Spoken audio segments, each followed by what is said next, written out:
Hi there, good morning to you. Welcome to the newsroom. It's our branch time bulletin here. I am Mohammed. Coming up the next 60 minutes comprehensively, these are top stories. National security operatives are accused of stealing money.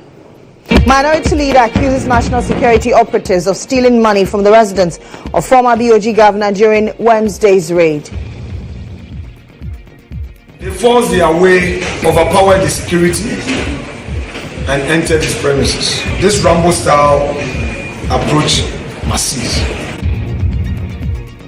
Also in this bulletin, residents of Bawku flee after intel that the military was approaching a public landmark in that area.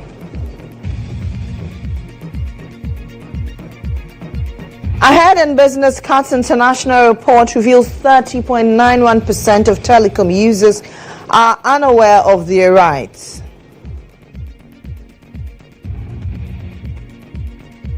And late, over 70 killed in Gaza following an Israeli airstrike. We have details of these and more, all in this belt. To stay tuned in.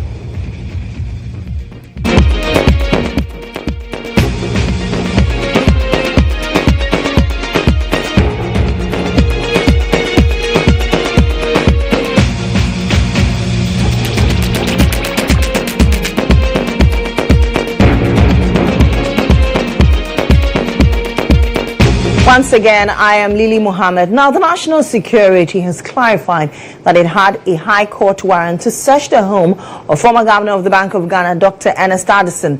This follows reports of a raid of the home of Dr. Addison, an incident that has sparked public outcry and political debate.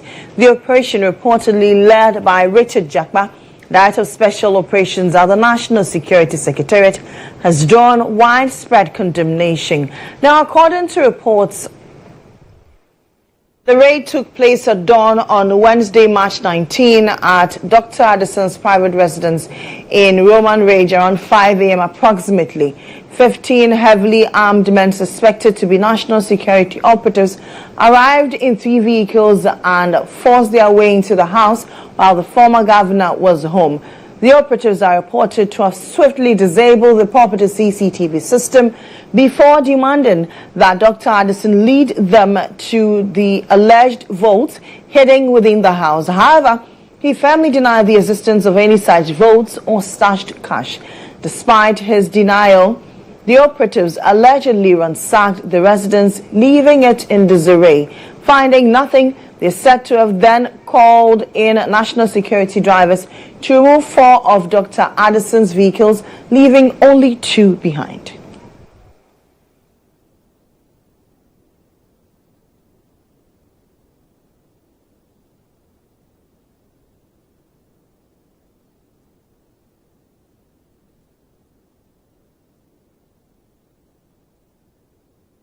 Meanwhile, Minority Leader Alexander Kwame Appiah-Marking, who was at the residence of the former BOG Governor, noted among others that money and other valuables went missing after that particular raid.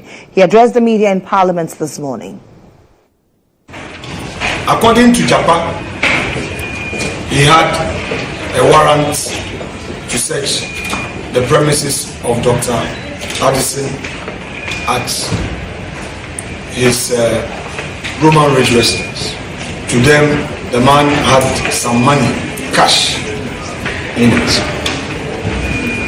They forced their way, overpowered the security, and entered his premises. This Rambo-style approach must cease.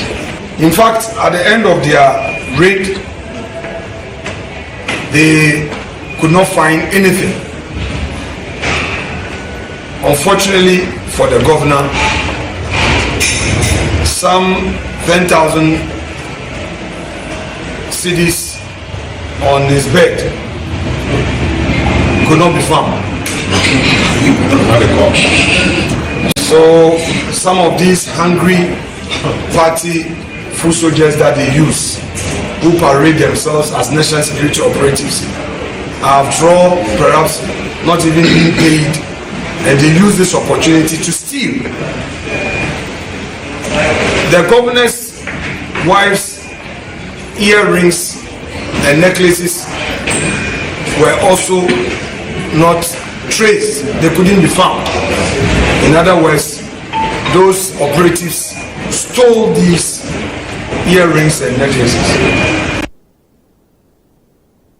So that's Minority Leader addressing Parliament a while ago on the alleged raid of the governor of the former governor of the Bank of Ghana, Dr. Ernest Addison. Well, according to Richard Jakpa, they had the right warrant to search that house. Our legal affairs correspondent, Mutala Inusa, has joined me in the studio. He's been engaging Richard Jakpa of the record. He tell us what we know so far. Mutala, good morning to you once again. What do we know now? Yes, so like you heard the minority leader say that, look, according to Mr. Jakpa, they had a high court order. Situations like this, before you invade somebody's home or before you conduct a search in somebody's home, you need a lawful attorney, you need an order of the court. For those who remember, in the case of Madam Cecilia Dapa, the OSP had to go to court, get the court direction before they can go and do that search and all of that. I've been engaging Mr. Richard Jakpa, and per the work that they have been assigned to do, they're not allowed to grant interview. But he tells me that, look, they have a high court order to be able to conduct searches in the home of the former governor of the Bank of Ghana. And he tells me that, look, it is not him alone. So in the coming days, people that they have issues or they have suspicions of things that they need to come and look at, the law allows that once invitation is placed to you and you not show that coordination, you do not cooperate in the manner that the office wants, it means that they will have to go to the court, get an order, and come at you. So the confirmation from the National Security,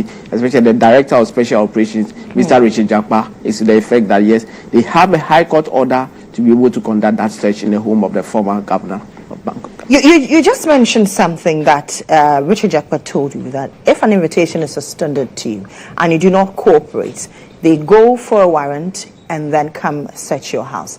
Was that the case? Did he tell you in my engagement with him, that did not come up. But what I do know is that that is how it starts. Invitation is extended to you, but you show that unwillingness to appear or to show up, to give them that cooperation. Then they have to go to the court to come at you and search your home. So for him, the manner in which it was dealt with, many raised the issue about the fact that they were traumatized, they were home, and all of a sudden they went on them. As to whether there was that initial invitation to them to be able to come for a cooperation of a sort to break, and that did not happen, it was not immediately clear. But what is clear to me from my interaction with Mr. Jakpa is the effect that, yes, they obtained a high court order and then they went to the house lawfully to be able to conduct that exercise by way of. And like I mentioned earlier, he tells me that there are more to come, especially those that have been done earlier, including that of the former finance minister. He also maintained that an order was sought from the High Court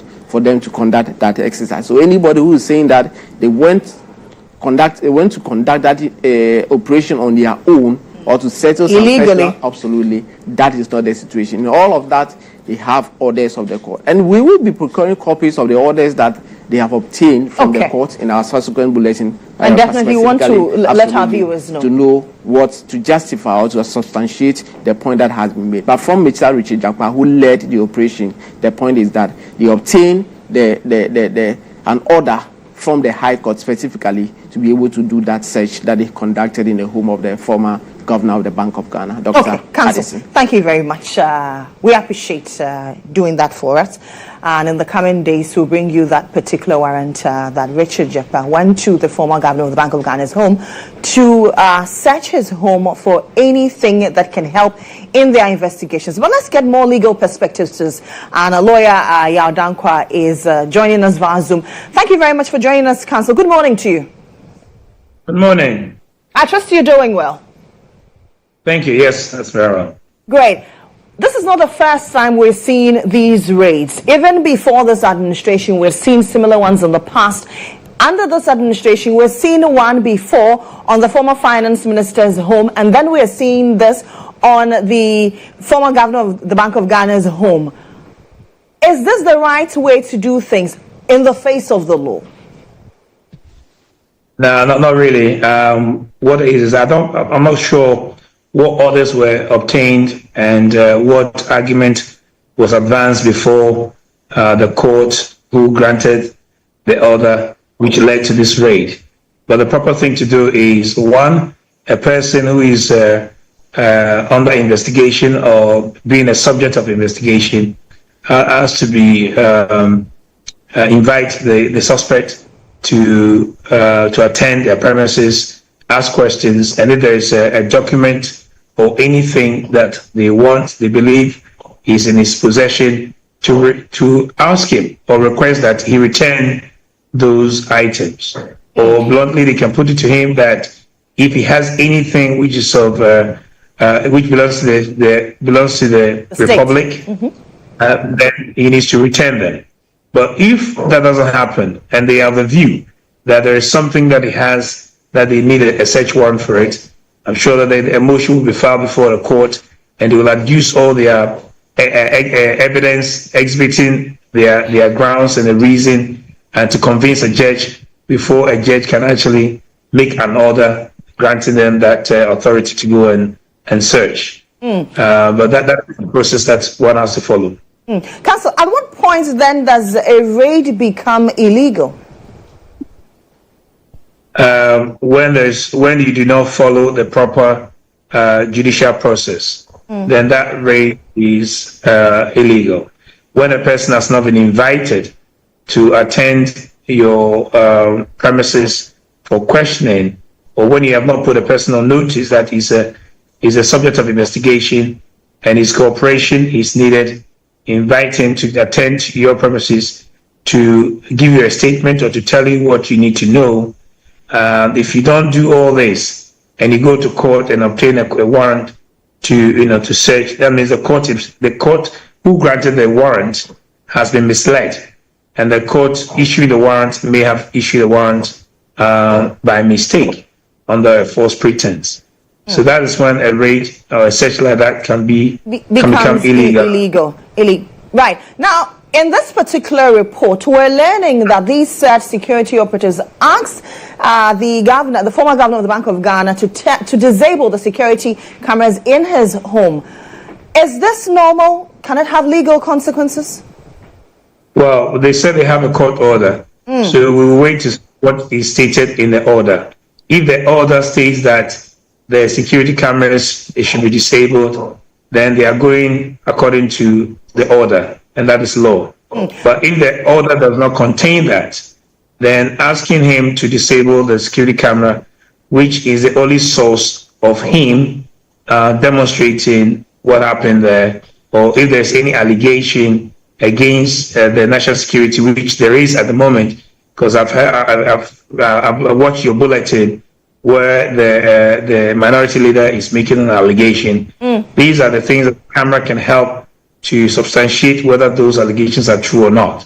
But to get somebody to disable their CCTV camera and also to take the monitor along with you, is the monitor a national security risk or what? That troubles me a bit. That troubles me so much. Now let's look at this. You have practiced law for a very long time. Is this normal to have warrants that have elements of disabling CCTV cameras, or like they say in law, there's always a precedence? No, well, in criminal practice, I've never come across this. Never ever come across this. I mean, if you are disabling a CCTV camera, you don't want the public to know what you are doing, then what do you have to hide? You are hiding something.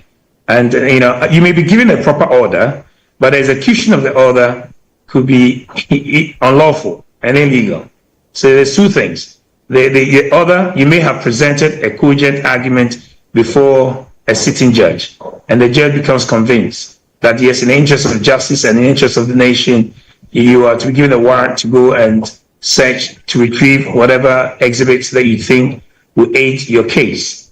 But to disable one's camera, private property, which doesn't belong to the state, and to take it away with you, as far as I'm concerned, that's stealing. Okay.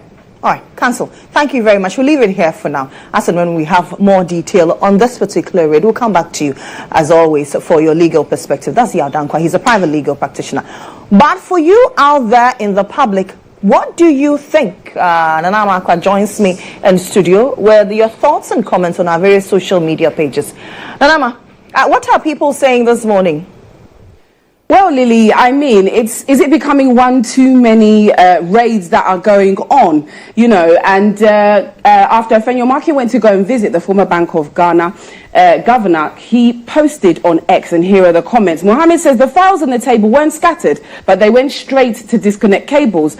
What, you think we're all kukrudu or what? We also have Nana Kwame. Jakpa and his thugs arrived at Dr. Ernest Addison's residence at 5 a.m. He seems to have information. Forced their way in and searched every room. After 3 hours without finding any cash, Richard Jakpa handed his phone to Dr. Addison to speak with the National Security Coordinator, who offered a so-called apology.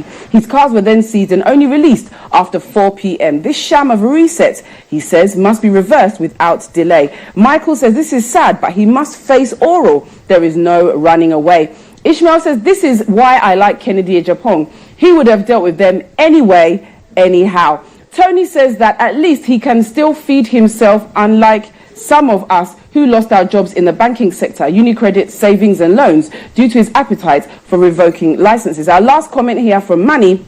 Please, you're making noise. You have made unnecessary noise the whole day in Parliament. You've come here to constitute further nuisance. You think the national security don't know their jobs?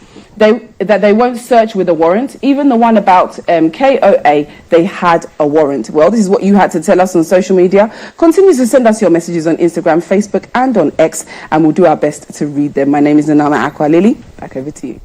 Thank you very much. Let's still stay on issues of security. Residents in Bawku have fled over fear for their lives yesterday after receiving intel that the military was approaching a public landmark in that area. Reports indicate that at noon, when the intel was received, the market had few people present. However, within minutes, residents were seen rushing away in fear for their lives. This comes after victims of Tuesday night's military assaults in Sabungari, Miziga, Zugiri, Patlmini, and Azaga in the Bawku enclave called for an independent inquiry into persistent military excesses amidst demands for justice.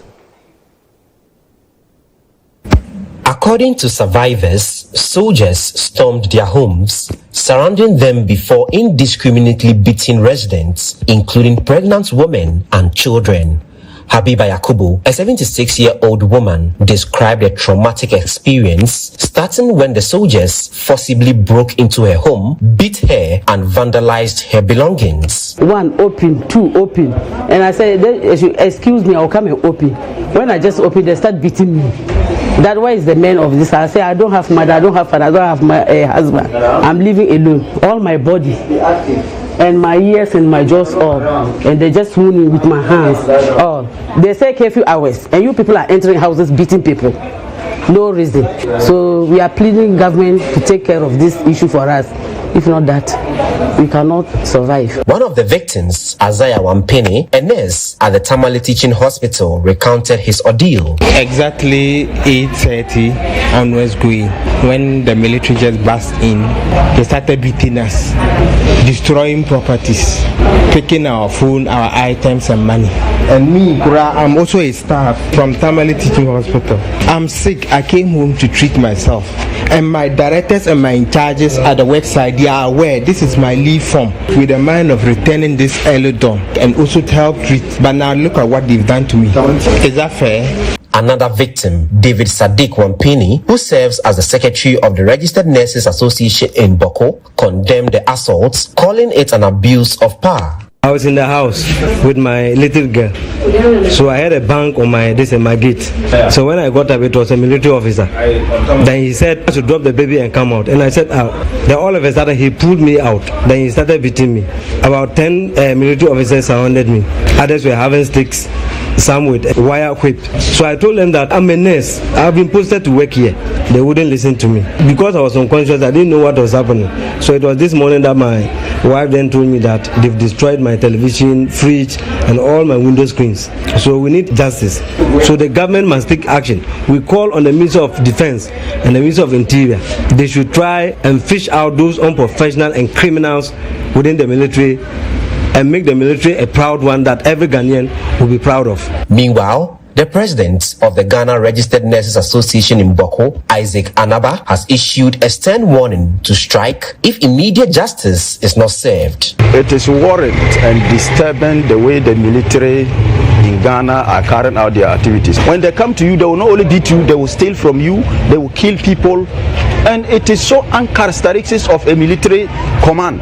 So we are calling on the military command. First, we want to know who ordered this command. Number two, is the military telling us that they don't have a center for military intelligence whereby when something happens, they can gather intelligence and go after the culprit? Must you go brutalizing every civilian? We are saying that if this thing doesn't stop, the few nurses that are left in Bawku, we will take transfer and we will leave the place, and whatever government wants to do with the municipal, they can go ahead and do it, because the government cannot wash their hands out of this, because they keep on doing and nothing is being done to them, and that has emboldened them day in day out, every year by year, and they keep on doing this. The military destroyed vehicles, motorbikes, fans, ceilings, sofas, fridges and other household items during the raid. The chief of Misige's house was also ransacked and flat screens destroyed. Mobile phones and other personal items were also allegedly taken away. As the victims continued their slow recovery, demands for accountability and Let's still stay on the subject. I've been joined by two people. Pretty shortly, I'll engage Emmanuel Bombande. He is a senior UN mediation advisor. He's a native of Bawku. He's well versed when it comes to issues of security and in that area. But first off, let's understand what the situation is on the ground from our local reporter, Atongo Kasim. Atongo, thank you very much for joining us. Good afternoon to you. Well, it's still morning. Good morning to you. Hi, Atongo.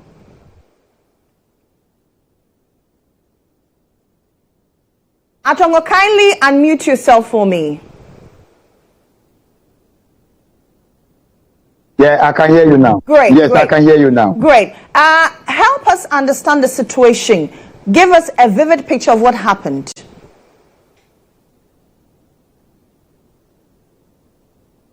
Okay, unfortunately, I lost him. But let's engage Emmanuel Bombande. He is a senior UN mediation advisor. Good morning to you, sir. Thank you for joining us.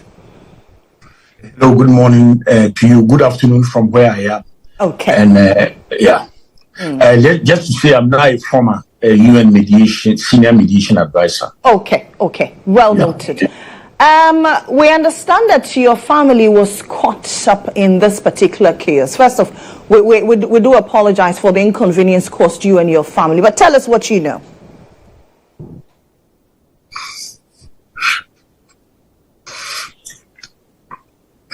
It's very difficult. How can the armed forces of Ghana be so cruel, so wicked to the very civilians that the state has deployed them to protect? The uniform they wear, their welfare is the taxpayers' money. They go around in the night during curfew. They attack the vulnerable. They attack innocent people. And this has happened too many times. It's very painful. It's unacceptable. And all Ghanaians must treat this with the utmost indignation. Ghana cannot continue on this path. You are there to do exactly what is absent, which is the violation of our fundamental rules and principles of human rights. And you now become the perpetrators of the abuse of human rights. It's so shameful. I've never felt like this. We do apologize for the way you're feeling. You want to take a moment and put yourself together? All right, so that's Emmanuel Bombande. He is a former UN senior mediation advisor. Are you good to go, sir? Yes. Okay. I'll talk. Okay, we apologize. Are you aware of any reasons the military has given for this unfortunate attack on some members of your family? So first of all, I'm speaking to you from South Africa because I had some meetings and my week has been ruined by virtue of the fact that I started to hear reports. Now, I don't want to go into those details as long as I cannot verify, but I'm aware a military officer was killed. I don't want to talk about the circumstances in which this officer was killed or military man was killed. But whereas we have been working hard for the people of Bawku to respect the military and to see them as the protectors of their safety and human rights, how do we now talk to the people of Bawku to have that civil-military relationship that is so important for their peacekeeping duties when they have turned around with such brutality and with such human wickedness? And the reason why I feel emotional is because if you go to any country and you want to know the state of affairs, watch very carefully how the security agencies are treating ordinary civilians, and that will tell you a lot. And you know what? I have interacted with our military outside Ghana in international peacekeeping duties. And I know that when they are in international peacekeeping duties, they are often evaluated to be amongst the best, to the extent that in conflict context, many peacekeeping operations want Ghanaian peacekeepers to come. Are these the same people we have behaving this way in their own country? And the commander of the military detachment in Bawku, what he must understand is that if even he gets away with this, he must carry the shame of the brutality he has meted out on innocent civilians. Now, why is this important? Because in the context of the intracommunal violence, what is often missing is that the conflict makes people to see one another as adversaries. And that is why we talk about the violence. Now, when you are sent there to protect them, your primary duty is to safeguard their lives, is to protect their lives and to protect their property.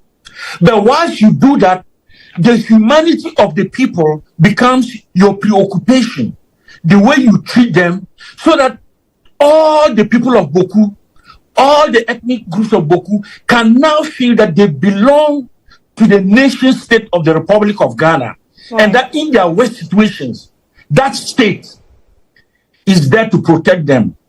When you now become the violator, the perpetrator of this uncivil, this unacceptable behavior of women, of young people, brutalized, you have lost all respect, and you do not even deserve to wear the military uniform that the taxpayer has put on your back and out of which you earn a sustainable livelihood.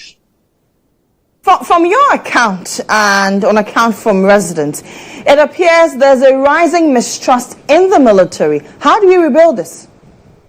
Because of the trend.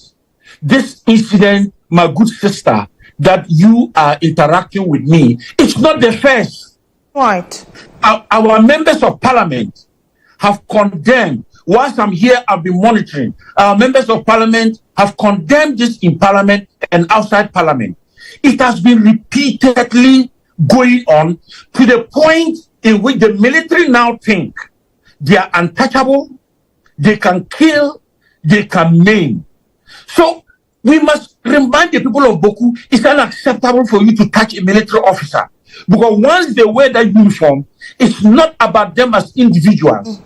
They represent the state. But the best way to do that is for the military to show the people of Bawku that we are here to protect all of you in fairness and in equity. It doesn't matter which neighborhood, which ethnic grouping or affiliation, whether it is in ethnicity, religion, or politics. But they, the contingent, of the Ghana Armed Forces in Bawku have become the worst example of how any military can operate on the ground in protecting civilians. In all of this, should the military still remain in Bawku?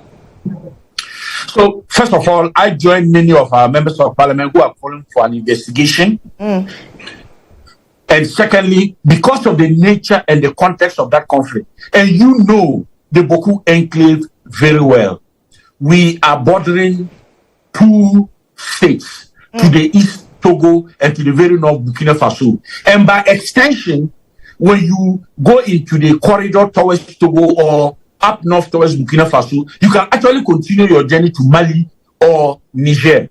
So it's not just about what is happening in Bawku, but our vulnerability in the context of extremism, violent extremism that is tearing our communities apart. And that is why not only is an investigation very important, but I would advocate that this entire contingency be moved out of Bawku and replaced by another military who would be properly briefed by the professionals. And I want to be careful because many of our militaries, we salute them for what they have done. But it is for that reason that the new high command, the new hierarchy, should not allow the name of the Ghana Armed Forces to be completely, if you would call it, spoiled in the way that the contingent in Bawku has done. Okay, thank you very much for engaging us. And once again, we do apologize for the unfortunate attacks meted out to some members of your family. That's Emmanuel Habuka Bombandi. He is a former senior mediation advisor for the United Nations. Still on issues of security, family of late investigative journalist Ahmed Hussein Swale has expressed relief over the arrest of Daniel Owusu-Kranting, a suspect in the murder of their son. Speaking on GHOne News, they said their frustration over the years has been due to the silence of the Ghana Police Service on the case. We went silent because at a point in time we're getting frustrated by the Ghana Police Service. And as a matter of fact, the Ghana Police Service were not actually forthcoming with any information regarding what exactly happened. But today, the family is happy, the family is elated that something of this sort is coming up within the shortest possible time. You know, this case has traveled since 2019. And since that time, we've been in touch with the Ghana Police Service and nothing came up until now. And we are happy to hear that something of that sort is happening. I believe there was an activity around the case. But for us as a family, we're so much interested in the arrest or apprehension of the culprit, anyone who was behind the murder. So if we are not getting that, then we would determine that nothing was happening. But as a matter of fact, we knew that the police kept on telling us that they were investigating. So that is why I said that we believe that nothing was happening, because we wanted to get concrete information from the police about the case. For about a year now, we weren't hearing anything from the police until this particular arrest was made some 4 or 5 days ago. And then we got an information, and then the police started inviting us again. As of last year, our hopes were measured. But now our hopes, we have that confidence that this is coming up, and we are hoping that the best is going to come out. So you had there Dr. Mustafa Idrisu, his spokesperson to Ahmed Hussein Swale's family, speaking to us on last night's bulletin. Now, the Ghana Journalists Association has lauded the Ghana Police Service for the arrest and prosecution of a key suspect in connection with the murder of investigative journalist Ahmed Hussein Swale. The suspect, identified as Daniel Owusu-Kranting, also known as Amachi, was arraigned before the Medina District Court on Wednesday, March 19, 2025, and was subsequently remanded into police custody to reappear on April 1, 2025. In a statement signed by the General Secretary of the Ghana Journalists Association, Kofi Ebuah, who will be engaging shortly, the association described the development as a significant milestone in the long-standing quest for justice for the late journalist who was killed on January 16, 2019. Let's engage Kofi Ebuah. He's General Secretary for the Ghana Journalists Association. Kofi, thank you very much for joining us. Good afternoon to you. You say that 6 years on, after various calls, not just from journalists, but from several other quarters, you are lauding the police service for this arrest. Thank you very much for having me. But before I respond to the question, let me commend you highly for the professional manner you handled the interview with Mr. Bombandi. Thank you very much. I think you got it very right by allowing him to take some time off so that the emotions will be taken off him, and that was very good. I'm very proud of you. Thank you very much, sir. To come back to your question, this case has been ongoing for the past 6 years. As the family members said early on, we haven't heard anything from the police. You may recall that a couple of years ago, the then Attorney General had made a public pronouncement that his office had not received any docket from the police, and for which reason he couldn't go to court to prosecute anything. And if you may also recall, since the beginning of this year, the GHOne, we have been relentless and committed to getting answers to this very important issue, because our international affiliates, the Federation of African Journalists and the International Federation of Journalists, have also been very much interested in this case. So we had given an ultimatum that by the end of March this year, if we hadn't heard anything concrete from the police, we were heading to the ECOWAS Community Court, because our lawyers had advised us that we could go to that forum to make a case.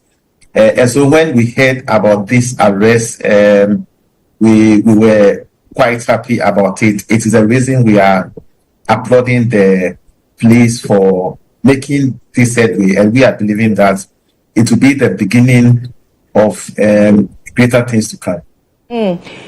You also, in the presser you released this morning, before the ultimatum elapsed, you were planning to go to the ECOWAS Court of Justice.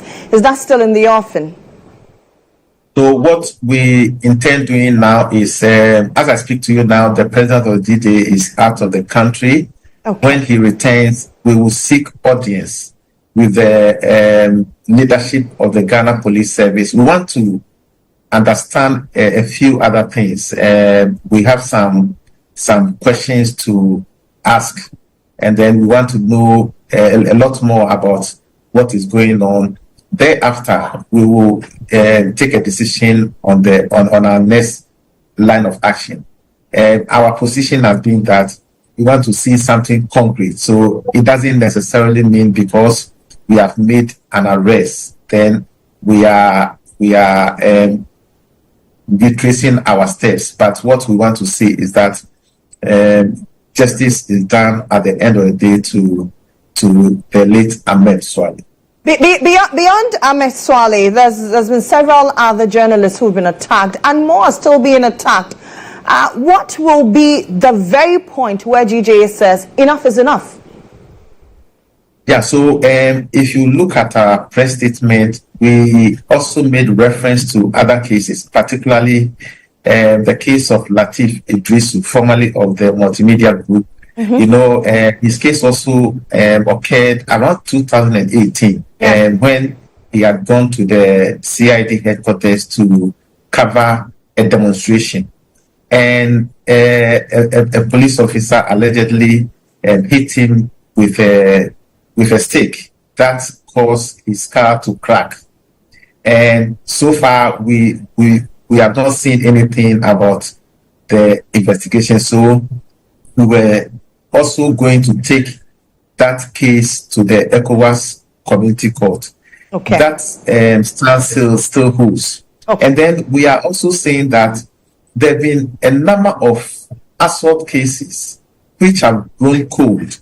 Grown cold meaning we don't seem to know where the investigations are going. So we want to find out about the status of all those cases. Okay. And see how the police can act on them. We must also appreciate that we have a new IGP.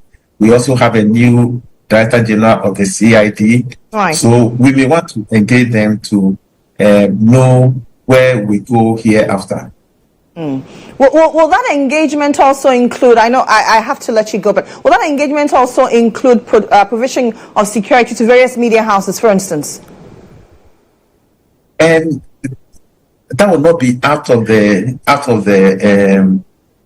discussion. We have also been concerned about the way journalists have suffered when they are covering particularly small-scale illegal mining. Okay. So, for example, what kind of security can we get to do that job? And we all agree or accept that this is a national issue we must address. And for me, if there's any one group of people or an institution that has stayed the fight, it is the media. Okay. And so if we are having a national action around it, what is the role of the media? How are the media going to be supported to discharge their role? And one critical thing in this area is the security of media persons who go into that field. For example, can we have an insurance policy for media personnel who may go and cover illegal small-scale mining and they may come under attack? What kind of support can we provide to them to enable them to even go into the forest and the hinterlands to do this job? We will bring all this up for discussion. All right. Mr. Ewa, thank you very much for speaking to us. That's Kofi Ewa. He's General Secretary for the Ghana Journalists Association. Let's head to the courts. Well, the High Court in Accra has fixed April 7, 2025 to decide whether former Second Lady Mrs. Matilda Emisata should testify in chambers. This development comes after state prosecutors led by Ebenezer Yawaka, an assistant state attorney, moved a formal application for their traumatized witnesses to testify in camera. However, Bernard Kwanton, the lawyer for the accused, Yahuza Usmanu, opposed the motion. The court, presided over by Justice Kizita Nakowa Kwashi, will rule on the matter on April 7. Yahuza Usmanu, a self-proclaimed businessman, faces 24 counts, including 20 counts of robbery and 4 counts of dishonestly receiving stolen vehicles. The alleged incident involved the robbery of Mrs. Matilda Emisata and 4 other persons. According to the prosecution, Osmanu robbed Mrs. Emisata of various currencies, including 3,000 cedis, $2,200 and 50 euros, as well as a gold watch and necklace valued at 20,000 cedis and 5,000 cedis, respectively.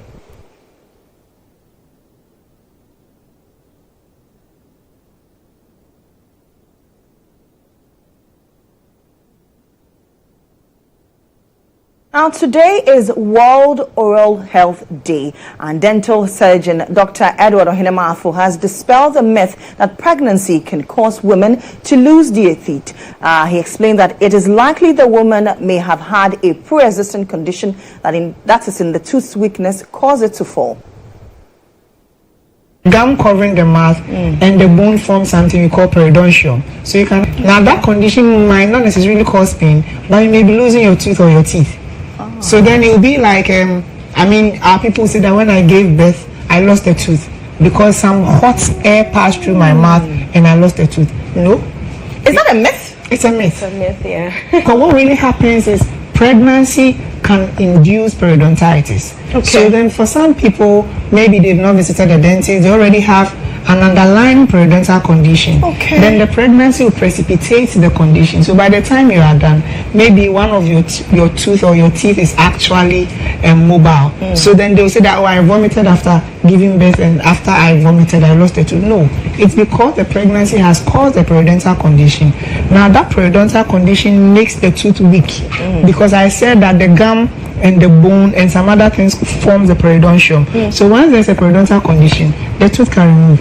For some people, it won't cause pain, but then you've lost a tooth. Please make sure that for today and every other day in this month, you observe better oral hygiene. Let's head to the business world.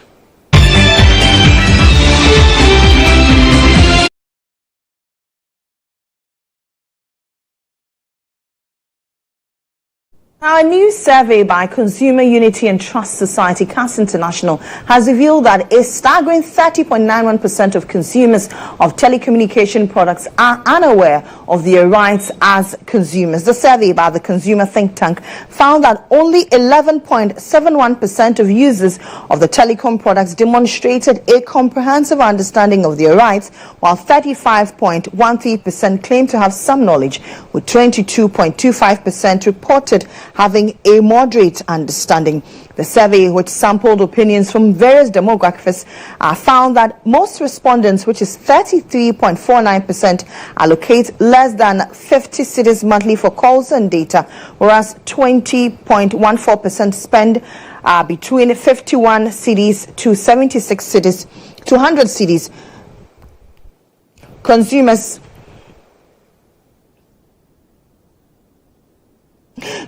frequently express concerns about high costs, drawing unfavorable comparisons with prices in other countries. Notably, the survey revealed that higher expenditure brackets had lower proportions, indicating that fewer individuals are willing to spend more on telecom services. Joining us on Zoom is the director of the West African Center of CAS International, Apia Kusi Adumako, for our conversation. Thank you very much for joining us. Good afternoon, and your viewers in Ghana and worldwide. Now, what specific measures would you recommend to telecom consumers, particularly regarding high cost? Issue of high cost is a market condition that requires both an improvement within the regulatory framework. Already, we have a lot of taxes imposed on the telecom companies. Recently, we heard that the Minister of Communications and Digital Innovation set up a committee to look into how we can bring the cost of data and voice down. We are awaiting the feedback from those committees. But one thing that we need to know is that Ghana, we sometimes compare our cost of data to that of the other countries. And because our cedi has depreciated against the US dollar, any ranking will tell you that Ghana's data cost is the cheapest, but it's not cheapest because if you are using dollar, it may be cheapest. But the best way to scientifically look at this thing is that what is the household income expenditure?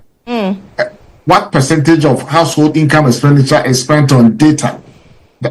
That is a better comparison than using the dollar as an index, because the consumer here who is earning cedis is not paid in dollars, and so if you use the dollar as an index in ranking the rate, the affordability of data, you will get it wrong. That is number one. Okay, how then do we scale up education so that consumers, for instance, my grandmother somewhere in Timpani can know her rights and demand better services? I think that the issue of consumer protection goes beyond consumer protection. There's also the need to do what we call consumer education. And so for consumer education, the telecom providers will not want to educate you, because if they educate you, it's like you are giving them more weapons for you to be able to fire over them. But I think that the task of educating consumer sits within the competencies of the National Communications Authority.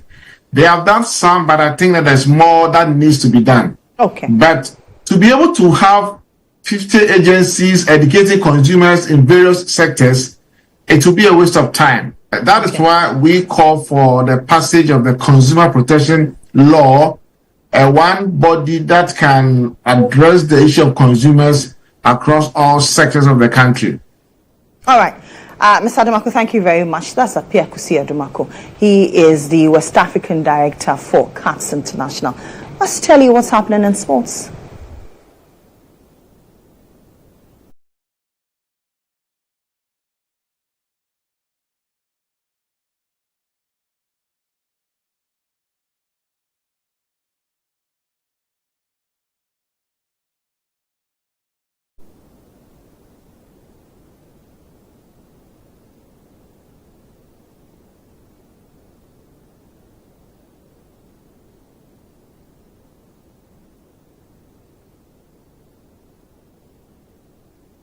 Hi there, I am Nana Ama Ajba. Now, President John Dramani Mahama has pledged to attend the Black Stars 2026 FIFA World Cup qualifiers match against Chad at Accra Sports Stadium tomorrow. During a visit to the team's training session, John Dramani Mahama expressed his nervousness about watching live football matches, but assured the team of his support. He further emphasized support of the whole country.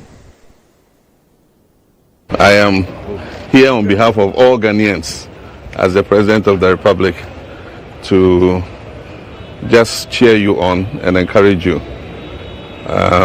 Ghanaians have had their hearts broken by the fact that we didn't qualify for the AFCON. But even where we qualified for the AFCON, we crashed out very early the last time. And so we haven't given up on you. We still believe that the Black Stars can find its glory again, and it's dependent on you and the technical team and the management committee. It takes sacrifice, it takes strength. We all like to watch you when you play for your teams, and we expect that you bring some of that dedication to the national team. Playing for the national team is not as lucrative as playing for your individual teams. But still, that sense of pride and patriotism that your nation, has gone to the World Cup is something that is worth dying for. And so, before you start the qualifiers, let's put the AFCON debacle behind us and let's look forward.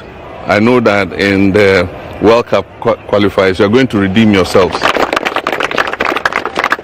If we play and we qualify, Ghanaians will find it in their hearts to come fully behind the team again.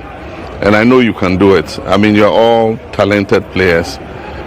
We're going to continue to support you, not only for the World Cup, but beyond. We think that we must build a very strong team.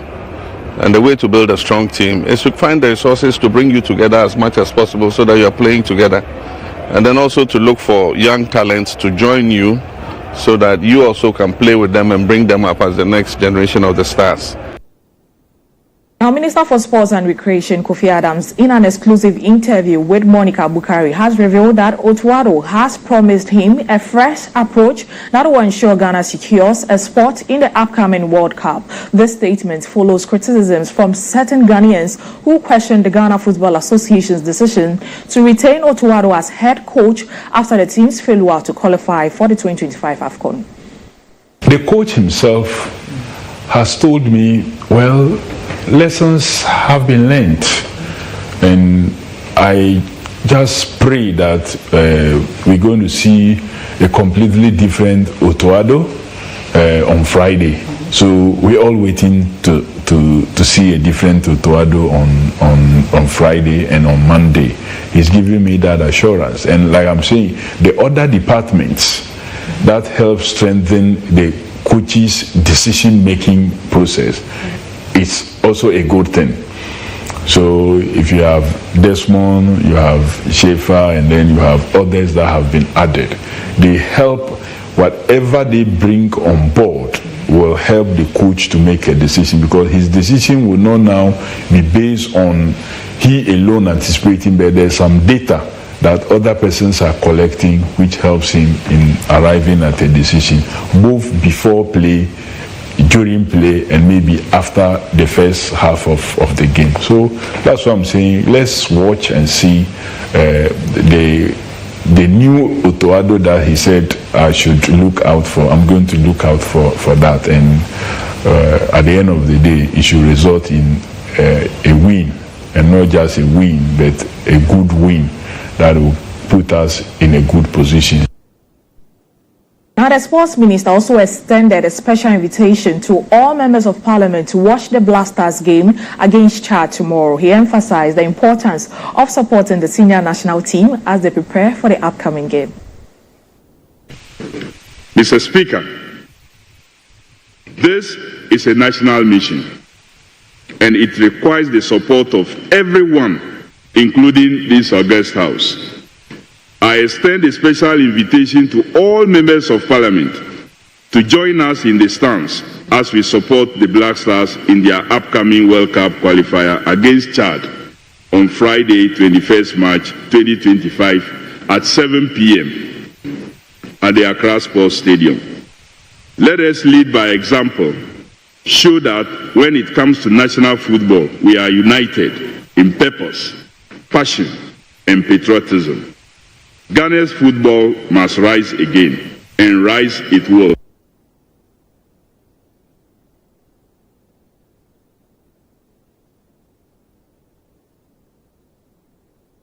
That is all for sports here on Newsroom. Back to you, Lily. Thank you very much, Nana Majumana, for that sports updates. Let's head to the entertainment zone, shall we?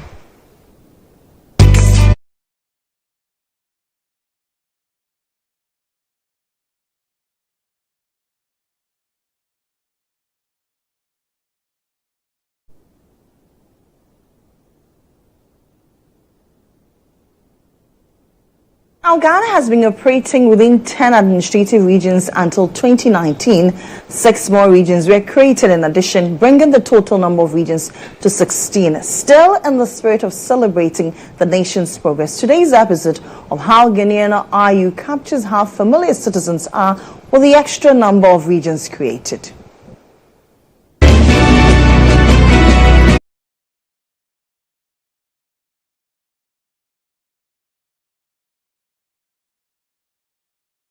Six regions. Madam, relax. There's 16. We had 10 and the other 6. I don't remember. Oh, 6, maybe 16. One, now we have 16 regions, so it was 10 and 6 other was created. Yeah, 6 regions were created in addition to the 10 that we have. Initially we had 10 regions, but then we now have 16 regions, which means 6 additional regions. I can't remember, like 16 or 6, making 16. No, I'm not so sure. Hey.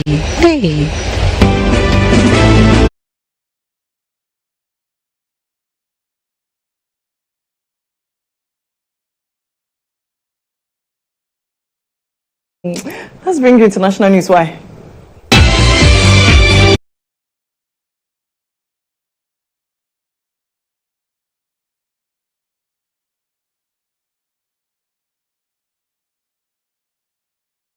Airstrikes hit several areas in Gaza, killing over 70 people, including children and newborns. The attacks came without prior warning, leaving residents with no time to flee.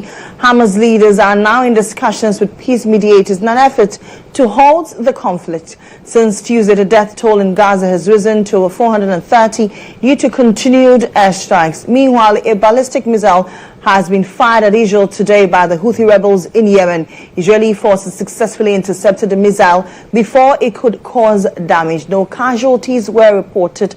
Over 220 missiles and drones have been launched at Israel by the Houthis since the conflict in Gaza intensified.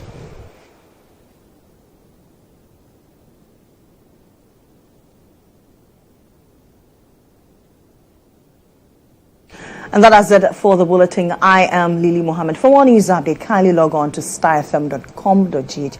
On behalf of the entire team led by Alice Aitain and Joshua Kujuman.